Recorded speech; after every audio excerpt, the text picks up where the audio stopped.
One of the questions I get asked with a great deal of regularity is, how do I improve my trading?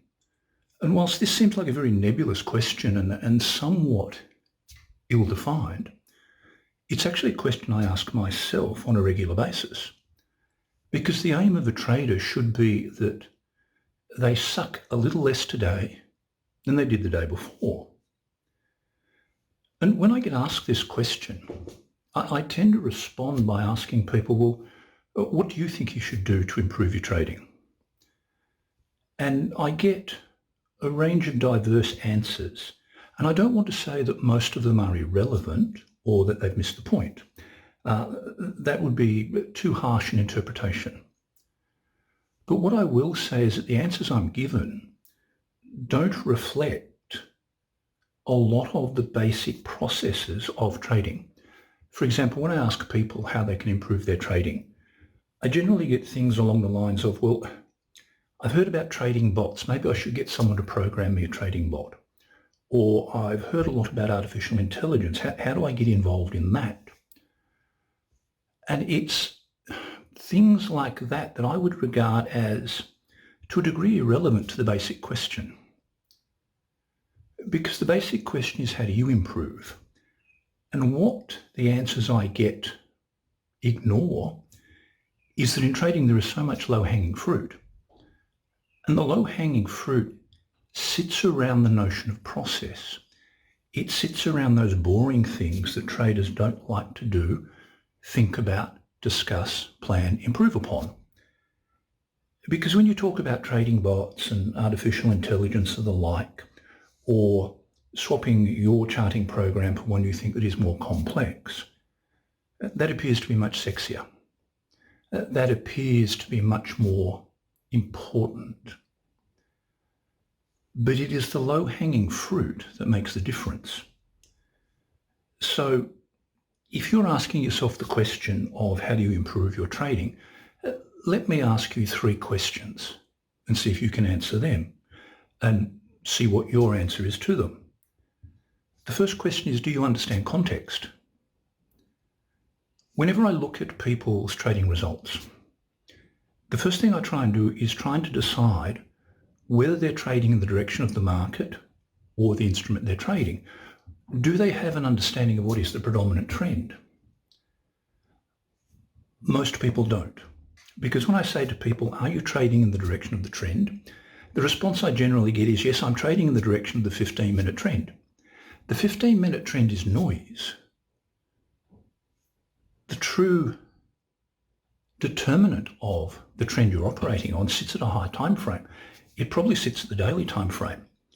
So if you are trying to go long an instrument on a 15-minute chart or some equivalent fractal thereof, and the much higher time frame is short, then price is leaning on you. The market is leaning on your position. And to be honest and to be blunt, you really are pushing shit uphill. That's not going to work. You might get lucky once or twice with counter trend bounces and little spikes, but overall, your results will demonstrate a great deal of friction and you will not have the success you want. So ask yourself, are you trading in the direction of the predominant trend? Now, here's my cynical answer to your answer. Most of you are lying. Most of you are not trading in the direction of the market's trend or the long-term trend of the instrument you're trading.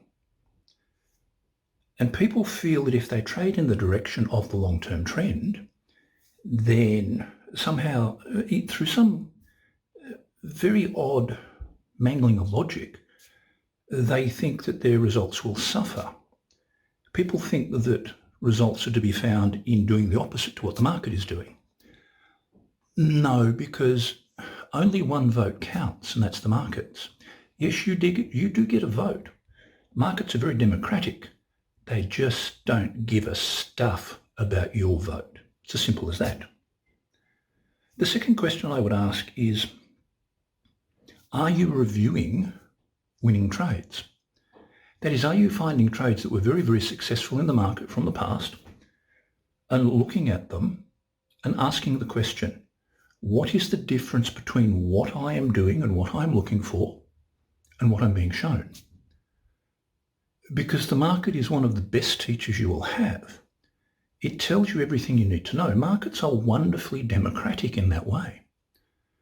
Every single piece of information you need is available to you and every single other trader in the world. There is no special secret source of information that you do not have access to. The moment you open a chart, you see everything. But the question becomes, are you seeing what the market sees? And by that I mean, are you removing every bias that you have, every little silly nuance and bit of garbage you've collected, and seeing the market for what it is, and therefore acting upon what you're being told? Because the unfortunate thing is that most traders don't trade price action. Most traders trade their emotions and their perceptions of what they think will occur. The two are different, and the quanta of that difference between the two affects your profitability.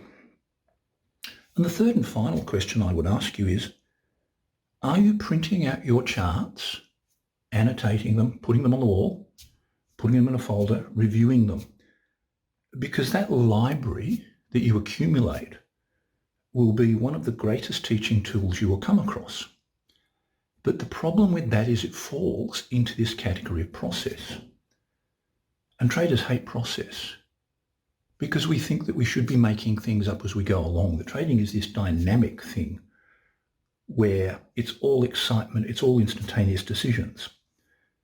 It's not, it's a production line where you do the same thing in the same way every day. And you do that until you pop your clogs or the market shuts. And so this rejection of process, this rejection of the mundane nature of trading really influences and detracts from traders' potential for success. So my task for you upon watching this is to go back and review those questions I've asked and to ask yourself the much wider umbrella question of, do you have a process or are you just making things up as you go along?